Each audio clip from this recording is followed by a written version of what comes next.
Hey everybody, looks like we are home again for the day.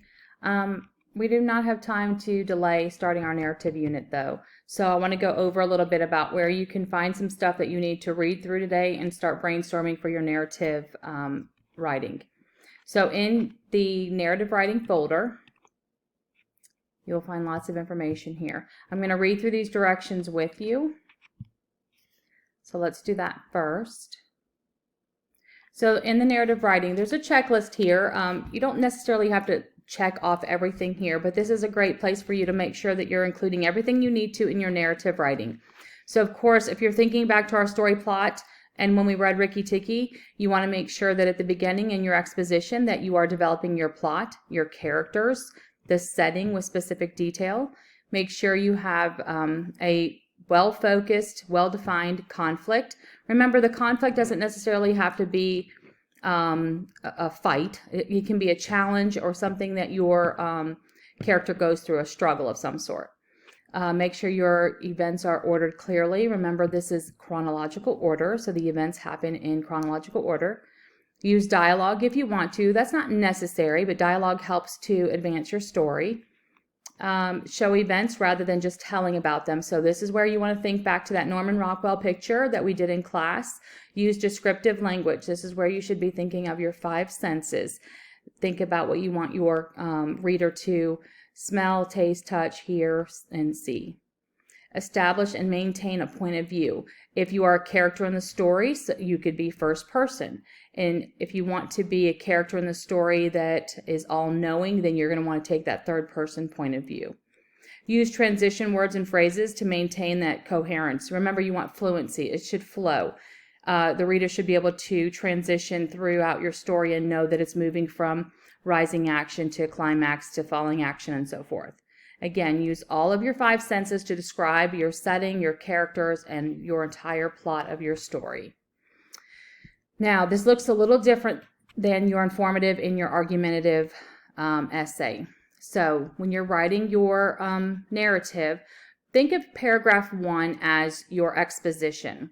Now, your paragraphs can look different when you have dialogue, because remember, when you have characters that are speaking, excuse me, the characters that are speaking, every time a new character speaks, that's a new paragraph.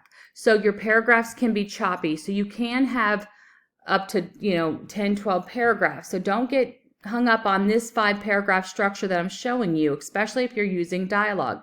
If you're using dialogue, then you may very well have a lot of choppy, short paragraphs, okay? This is just a structure to kind of get you an idea of what it will look like. So paragraph 1, exposition, is where you should start grabbing that reader's attention. Think about a hook. How can you get their attention? Maybe it's something funny. Maybe it's a quick story about your character to get somebody interested in your story. Maybe you want to start by describing your setting or introducing a character.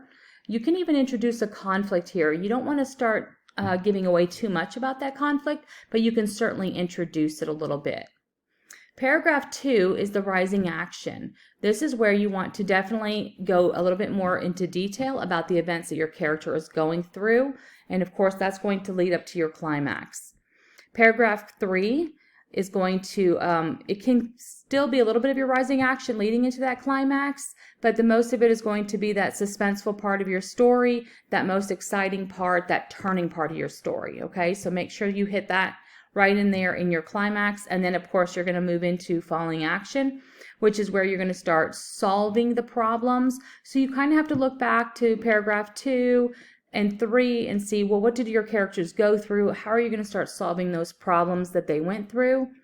And then in paragraph 5, the resolution, this is where you're going to tie up all loose ends. You'll make sure that all your conflicts are resolved, all your questions are answered, all of your characters are left kind of feeling like they have some sort of resolution, okay? Don't leave your reader hanging. All right, this is where we're not going to have any cliffhangers. There's no to be continues. We have to have an ending. We need to know that you know how to write a story from beginning to end, okay? So because we can only give you work for 20 minutes, I'd like you to take about 15 minutes to think about what you want your story to be about and start doing some brainstorming. So you're going to have enough time to maybe get an idea of your story, start brainstorming some ideas, and come to class tomorrow with your information ready to start writing your rough draft, okay? Because this is going to be due Friday. We're going to have to start, our turnaround time is going to be very quick now. So going back to the narrative folder, there's a couple things in here for you to use if you want. Some of you like organizers. I have 2 in here for you to choose from if you want to use them. Now, if we were in class, I would have this printed out for you. I'm going to download it because it doesn't look right if you don't download it, okay? So when you download this one, it kind of looks like when we did Ricky Tikki, we had like a story plot and we were writing all of the exposition. So here you could simply write down, well, who are your characters, a little bit about them, what's your setting, maybe your time, place, then what are some of your rising action. Now, I have 9 things here. No, you do not need 9 conflicts, okay? That's just giving you multiple lines to use. What's your climax? Here's following action. How are you going to solve the problems? And of course, resolution. This is just brainstorming. So right here is where you're just going to kind of jot down some ideas so that you can start writing your rough draft, okay? Think about your theme also. What do you want the readers to learn? Remember, the theme is a universal idea or lesson that you could apply to life. All right, let me go out of this one. The next one in here, again, they're both similar, but some people like to use different things. Again, you don't have to use either one of these. Now this one looks a little bit different. Again, it's just similar to listing your characters, setting, problem, conflict, what's going to happen at the beginning, middle, and end of your story, what's the resolution, theme, and your author's message, and are there any connections that you can make to the story. So if you want to just list it out, this is kind of a nice, neat way to house all your information. These are optional. You do not have to use them. So if you like to brainstorm in your own way, if you like to use a flowchart, a bubble map, whatever it is, or just jot down your information, that's fine. But please come to class ready to start writing your rough draft. If you work ahead, you know that's always great. If you're struggling to come up with ideas for your story, you can go right here to Creative Writing Story Starters for Students. And there's lots of story starters. Story starters are great because they give you ideas. Think about when Miss Anderson reads you those 4-minute quick writes that she does on Fridays sometimes. That's a great way for you to think about how you can write a story. If there's one of those quick writes that you can remember on Fridays, you're like, man, I wish I could continue writing on that story. Think back to that story and write and continue writing on that one if you want, okay? But there's a bunch of information here if you want that also. So I think that's it. The directions, those organizers if you want, and the creative story starters. You won't need the arms and cups strategy and checklist just yet, okay?